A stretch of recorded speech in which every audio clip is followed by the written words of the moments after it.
The last time I stood in the shadow of my father's house, the rain mingled with the tears on my face, washing away more than just grief.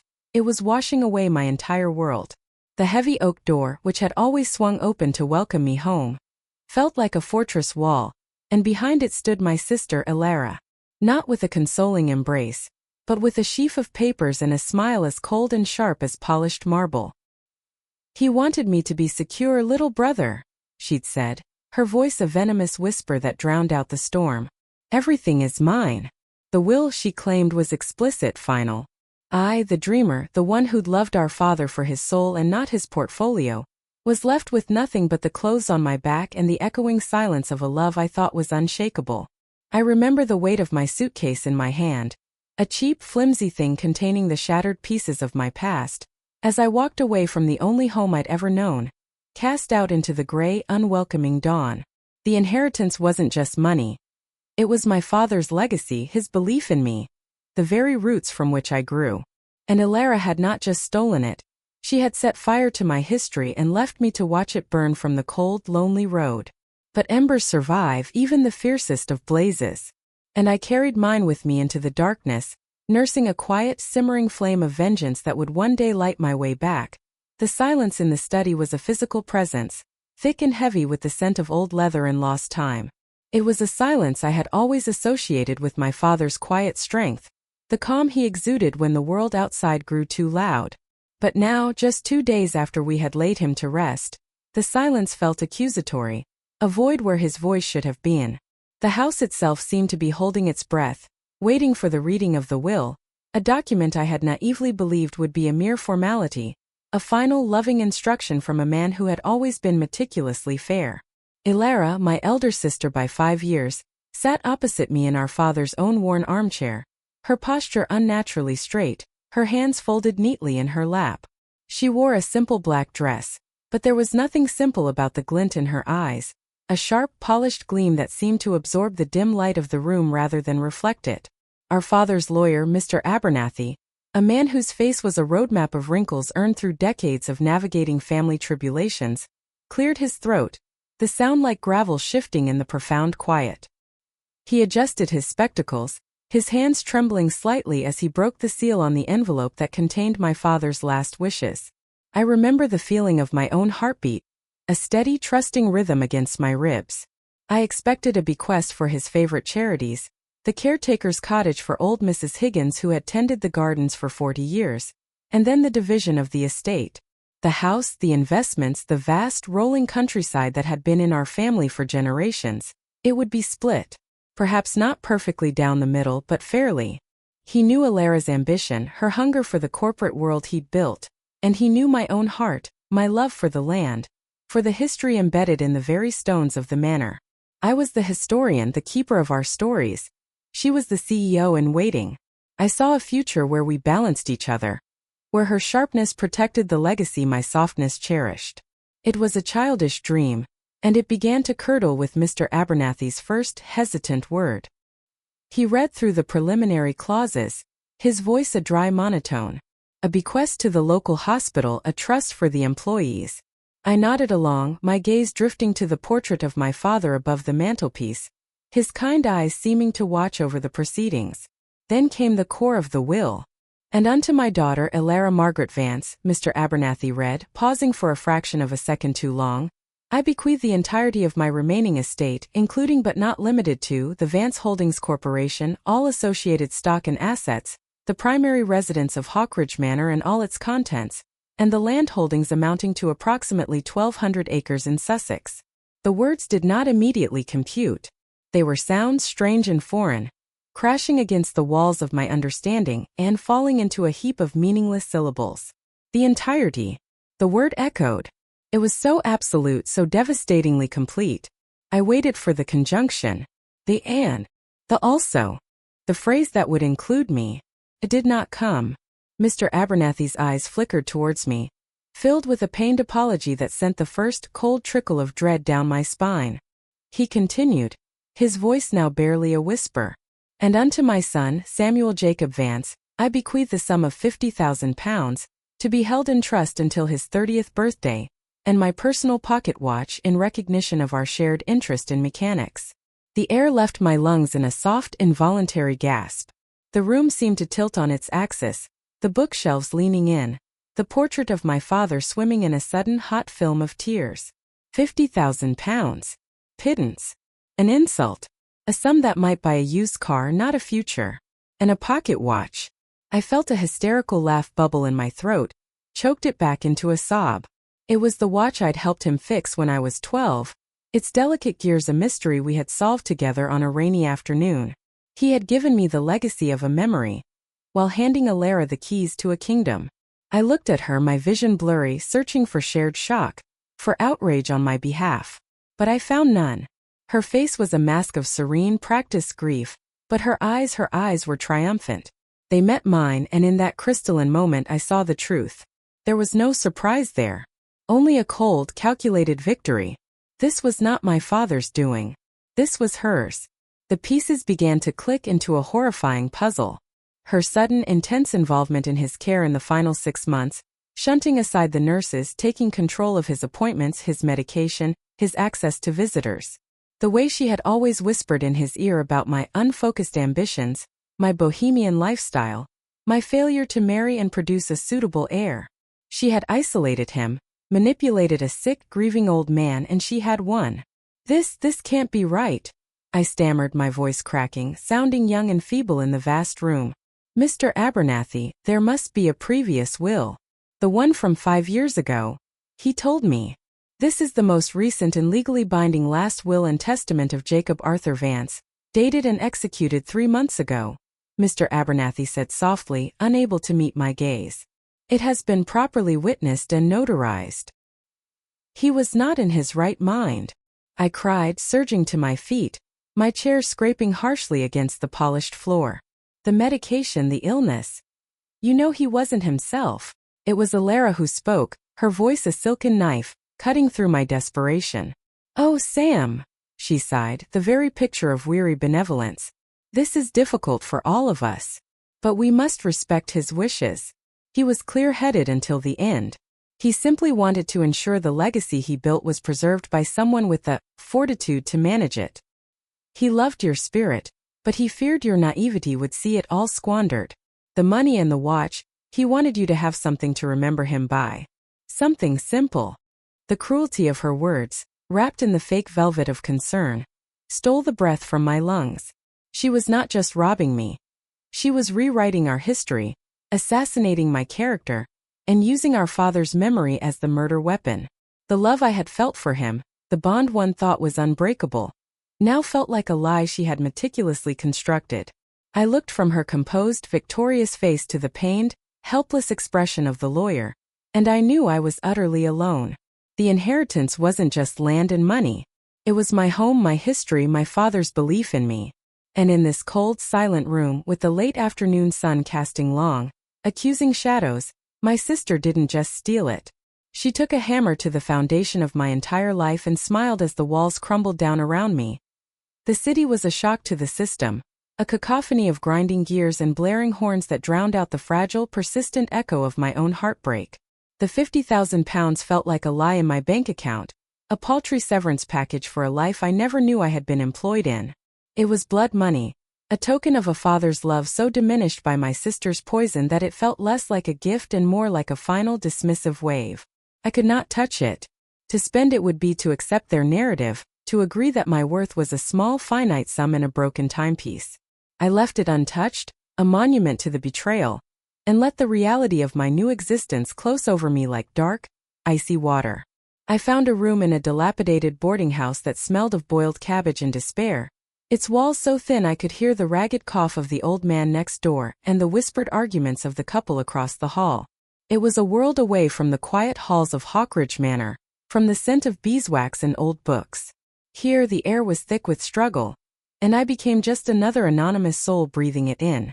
I took a job as a dishwasher in a steamy, chaotic kitchen, my hands submerged in scalding, greasy water for 10 hours a day.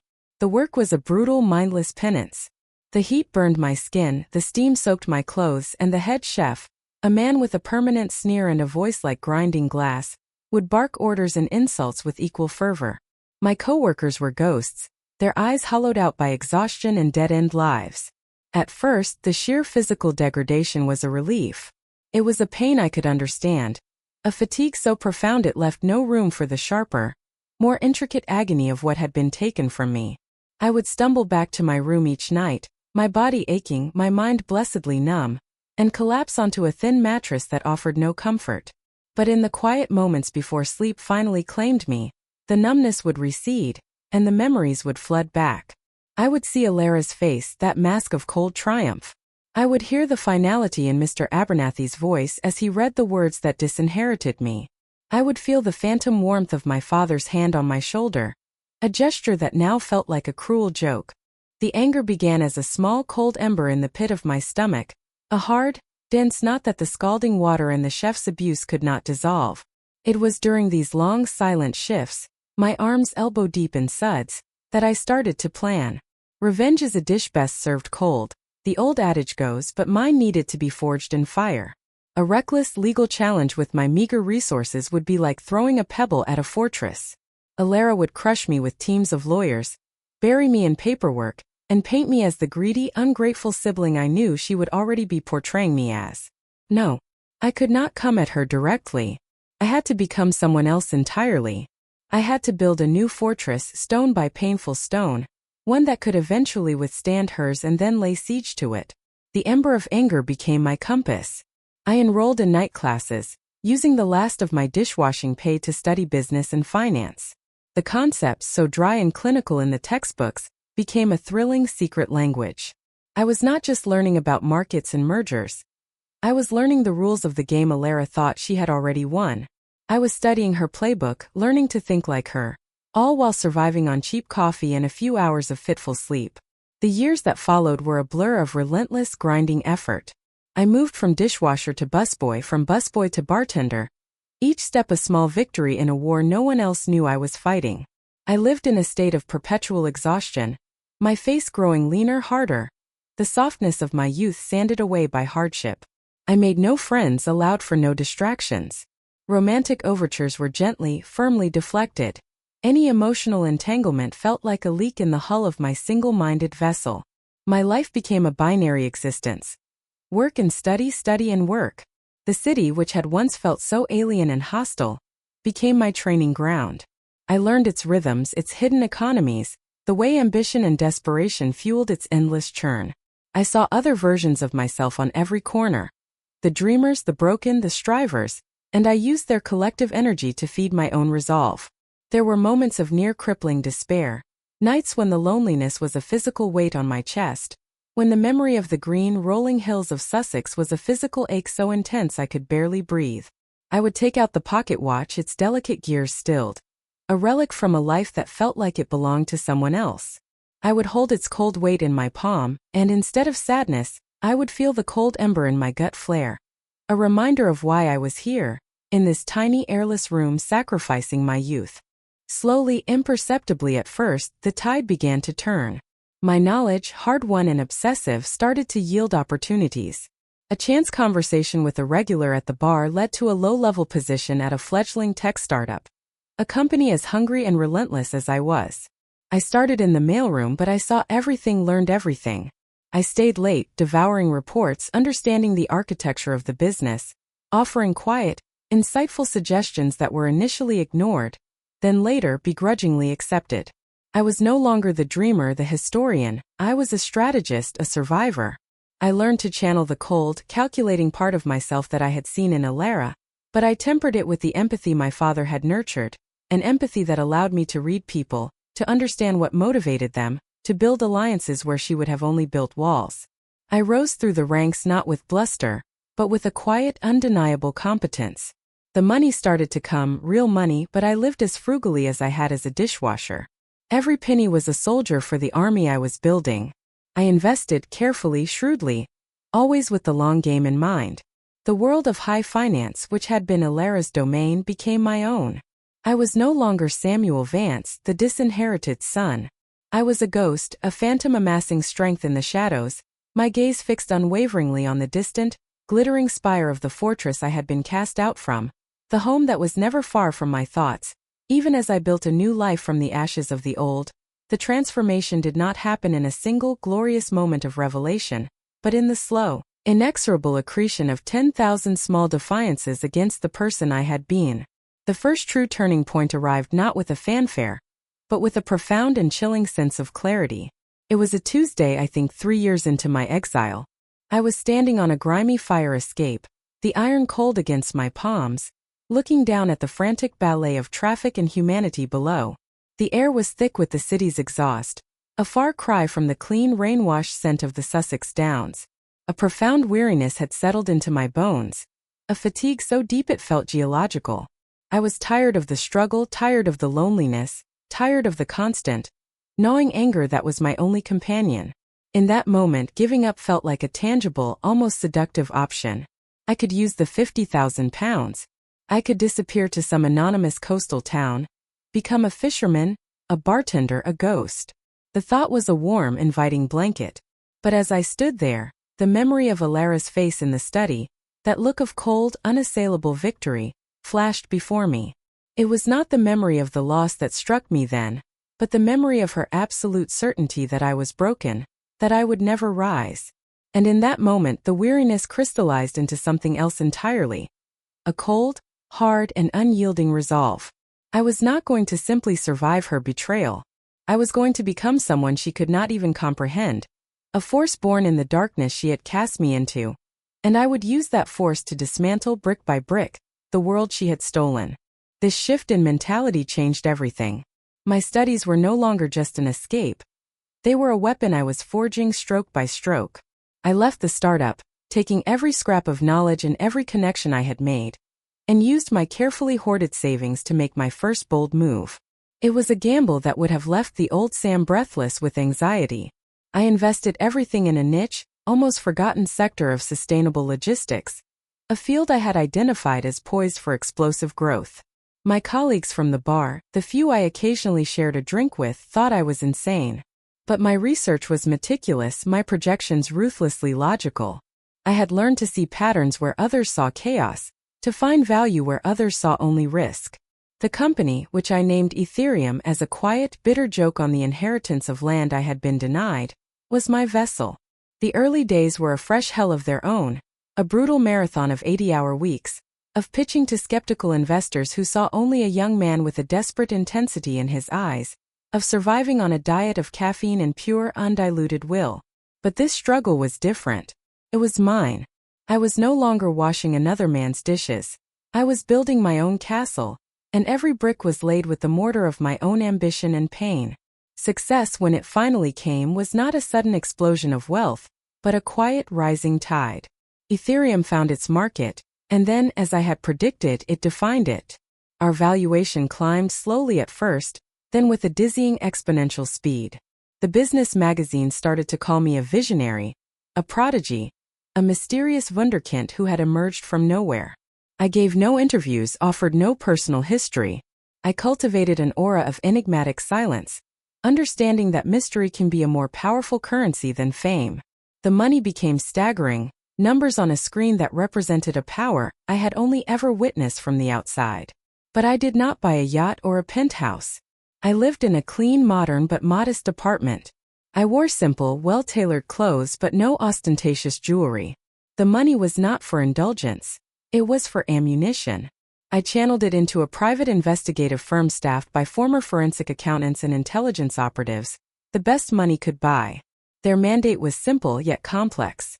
Uncover every secret, every cut corner, every illicit deal, every fragment of vulnerability in Elara's empire. I needed to know everything. I learned of her aggressive expansion, the dangerous leveraging of assets, the quiet, hostile takeovers of smaller family businesses that mirrored her takeover of our own. I learned of her personal life, a hollow parade of soulless galas and strategic relationships. There was no joy in it, only a frantic, desperate consolidation of power. She was building a palace on a foundation of sand, and I was the one studying the tide charts. During this period of intense, clandestine preparation, I allowed myself one single secret pilgrimage. I flew not to England, but to the south of France. I hired a small, discreet boat and had the captain idle off the coast near Saint-Tropez. Through a powerful set of binoculars, I watched her. She was on the deck of an obscenely large yacht, surrounded by a coterie of sycophants and strangers who laughed a little too loudly at her remarks. She was tanned and impeccably dressed, a vision of success and luxury. But even from that distance I could see it. The tension in her shoulders, the way her smile never quite reached her eyes, the frantic energy with which she gestured, as if she could command the very sea to obey her. She had everything I had been denied, and yet she looked like a prisoner in a gilded cage. I felt no pity. I felt only a cold, surgical confirmation. The inheritance had not fulfilled her. It had consumed her. It had turned her into a custodian of things, a slave to appearances, while the soul of our family legacy, the love, the history, the sense of belonging, had withered and died within her care. I had her investigated, and the reports painted a picture of a woman perpetually on the edge, terrified of losing what she had stolen, her life a performance for an audience she despised. I lowered the binoculars, the image of her isolated grandeur seared into my mind. The boy who had been cast out would have wept for her, or for what she had become. The man I was now simply turned to the captain and gave the order to return to shore. The final piece of my transformation was complete. I was no longer motivated by a simple burning anger. I was now the instrument of a cold, inevitable justice. I had built a life not in spite of her, but because of her, and I was now ready to return the favor. The return was not announced. There was no triumphant press release, no warning shot across the bow. I arrived as quietly as the dawn mist that still clung to the rolling hills of the Sussex countryside, a landscape that lived in my bones. The car was a silent, powerful machine, but it felt alien on these narrow, winding lanes I had once roamed on foot. Every hedgerow, every ancient oak tree silhouetted against the gray morning sky, was a punch to the heart, a memory both cherished and painful. We did not go directly to the manor. Instead, we drove to the old caretaker's cottage, where Mrs. Higgins, now frail and bent with age, but with eyes that still held their sharp, perceptive light, waited for me. Her gasp, the way her gnarled hands flew to her mouth, and the single shining tear that traced a path through the wrinkles on her cheek, was the only welcome I needed. "Samuel," she whispered, her voice cracking with emotion. "My boy, you've come home." In that simple, heartfelt greeting was a validation that all my years of struggle had not been in vain. I had not come home as the prodigal son begging for scraps. I had come as a force of reckoning. The venue for the confrontation was not the study, that room of old betrayals. It was the annual Vance Holdings charity gala, Elara's most prized public spectacle, a glittering event where she played the part of the magnanimous heiress and astute business leader. I knew she would be at her most vulnerable here, surrounded by the peers whose respect she craved, her image meticulously polished for their consumption. I walked in alone, dressed in a suit that cost more than her first car but was chosen for its understated elegance, not its flash. The room was a whirl of champagne flutes and murmured conversations, a sea of familiar faces from a life I had been forcibly ejected from. A hush began to ripple outwards from my presence, a wave of recognition and stunned disbelief. I saw the questions in their eyes, the whispers behind gloved hands. "Is that Samuel? It can't be. What is he doing here?" I ignored them all, my gaze fixed on the center of the room, where Elara, resplendent in a gown of ice blue silk, was holding court.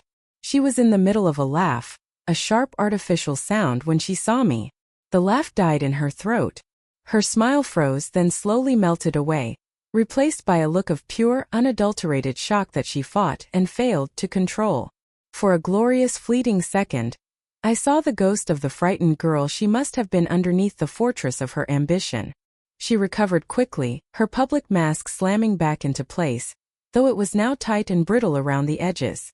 "Samuel," she said, her voice carrying across the suddenly quiet room. She infused it with a tone of patronizing concern, a masterpiece of manipulation. "This is a surprise. I had heard you were abroad. I hope you aren't here to cause a scene." She gestured dismissively, trying to frame me as the unstable, disruptive sibling, the narrative she had no doubt cultivated for years. I offered a small, cold smile that did not reach my eyes. "No scene, Elara. I'm here as a guest. And as a stakeholder." I let the word hang in the air, pregnant with implication. A nervous titter went through the crowd. Her husband, a blandly handsome man named Charles who she had married for his political connections, stepped forward protectively. "Now see here, Samuel, this is neither the time nor the place." "On the contrary," I said, my voice calm, projecting to be heard by everyone, "it's the perfect place. Surrounded by the community our father loved, by the people whose lives are intertwined with the legacy of this company." I turned my gaze back to Elara, pinning her in place. "It's time we talked about that legacy. And about the will." Her composure cracked. "That matter is closed. The will was legal and binding. This is outrageous." "The will you coerced from a dying, medicated man?" I asked, my voice still quiet, but every syllable carried like a shard of glass. The crowd gasped collectively. "The will you had drafted and witnessed by your own personal lawyer, a man who has since been disbarred for unethical practices? I have his sworn affidavit, Elara. I have the testimony of the nurses you paid to keep visitors away. I have the medical record showing the cocktail of drugs that left our father confused and susceptible in his final weeks." Her face was a ghastly white. "You have nothing but lies and bitterness." "Do I?" I reached into my inner jacket pocket and withdrew not a document, but a simple old pocket watch. I held it up, the gold catching the light. A few people recognized it. They had seen it in my father's hand for years. "He left me this token," you said. "A simple thing. But he and I spent an afternoon fixing its delicate heart. He told me then that the most complex mechanisms, the most beautiful ones, are often the most fragile. They can be so easily broken by a careless hand." I looked directly at her. "You were that careless hand, Elara. You broke our family. But a broken mechanism can be repaired by someone who understands its true value." It was then that I delivered the masterstroke. I nodded towards the entrance, where a team of serious-looking men and women in severe business attire had entered, led by my lead forensic accountant, a woman named Ms. Chan whose intellect was as sharp as a scalpel. They moved with purpose towards Elara's inner circle of board members and advisors, handing them thick, sealed envelopes. "What is this?" one of them spluttered. "That," I said, my voice now ringing with absolute authority, "is a comprehensive analysis of Vance Holdings' current financial position. It details the massive debt you've hidden through creative accounting in the Cayman Islands, Elara. It outlines the 3 separate and failing hostile takeovers you've leveraged the company's core assets to finance. It shows how, in your relentless drive for more, you have driven the company our father built with his own hands to the very brink of insolvency. You haven't been growing his legacy. You've been cannibalizing it." The room erupted into chaos. Board members were ripping open the envelopes, their faces draining of color as they scanned the damning numbers. Investors were pulling out phones, their voices rising in panic. The glittering facade of the Gala shattered, revealing the rotten core beneath. Elara stood utterly alone in the center of the storm, her ice blue gown seeming to mock her, her eyes wide with a terror she could no longer conceal. She was not looking at the angry investors or the horrified guests. She was looking only at me, and in that moment, she finally saw me not as the defeated brother she had cast out, but as the architect of her ruin. The unraveling was complete. The truth, so long buried, was now alive in the room. A vicious, unstoppable creature that was tearing the world she had built apart, seam by glittering seam. The collapse was not a single dramatic explosion, but a slow, inexorable sinking. A quicksand of her own creation that pulled her down day by day, headline by headline. In the immediate chaotic aftermath of the Gala, Elara's world constricted with a speed that was dizzying. The board of Vance Holdings, faced with the irrefutable evidence of her financial malfeasance and the looming specter of criminal investigations for fraud and coercion, moved with the swift, cold efficiency of a body rejecting a poisoned organ. She was voted out as CEO before the sun rose the next morning, a terse, humiliating press release serving as her epitaph. The vultures of the financial press, once her fawning admirers, now circled with the bloodlust she had once cultivated herself. The headlines were brutal. Heiress's empire built on sand, Vance's legacy tarnished by sister's betrayal, the thief in the manor. Every sordid detail I had unearthed. The manipulated will, the drugged father, the hidden debts, the failed, reckless acquisitions, was laid bare for public consumption. Her reputation, that carefully curated asset she had valued above all else, was not just damaged. It was atomized, reduced to dust and scattered on the winds of scandal. The financial consequences were even more absolute. With her removal, the precarious house of cards she had built imploded. The banks, now aware of the true, perilous state of the company's leverage, called in their loans. Assets were frozen, then sold off in a frantic fire sale to satisfy the towering debts. Hawkridge Manor itself, the spoils of her original sin, was not spared. I did not have to lift a finger to reclaim it. The cold, impartial machinery of finance did the work for me. It was repossessed by the bank and put up for auction to pay creditors. I watched from a distance through intermediaries as the gavel fell, and the deed to my childhood home was transferred to a newly formed, anonymous trust, a trust one had established for this very purpose. The justice was in the method. She didn't lose the house to me in a dramatic showdown. She lost it to the very system she had manipulated, a victim of her own greed. She was evicted, the heavy oak door that had once closed against me now closing against her. Her expensive belongings piled unceremoniously on the gravel drive under a weeping sky. Her social annihilation was similarly comprehensive. The phone that had once rung incessantly with invitations fell silent. The so-called friends, the sycophants, the strategic husband, they evaporated, fleeing the stench of her failure like rats from a sinking ship. Charles, I heard through the discreet channels I maintained, filed for divorce within a month, the prenuptial agreement she had insisted upon now ensuring he left with a tidy sum while she was left with nothing. She became a ghost in the world she had fought so desperately to rule, a figure of pity and scorn, pointed at in whispers on the rare occasions she was seen in public. I made no move to contact her, to gloat, or to offer any form of communication. My silence was the final and most profound element of her punishment. It confirmed that she was now beneath my notice, an irrelevant footnote in the story I was now writing. She had to live with the knowledge that the brother she had considered weak and insignificant had not only defeated her but had done so with a surgical precision that demonstrated a superior understanding of the very power she worshipped. She was left utterly alone, imprisoned by the consequences of her actions, with nothing to contemplate but the hollow echo of her own ambition. For me, the reclaiming was an act of profound, yet quiet significance. Walking back into Hawkridge Manor was not the triumphant parade I might have once fantasized about. The house was empty, the air still and heavy with memory. The ghosts were there, but they were no longer hostile.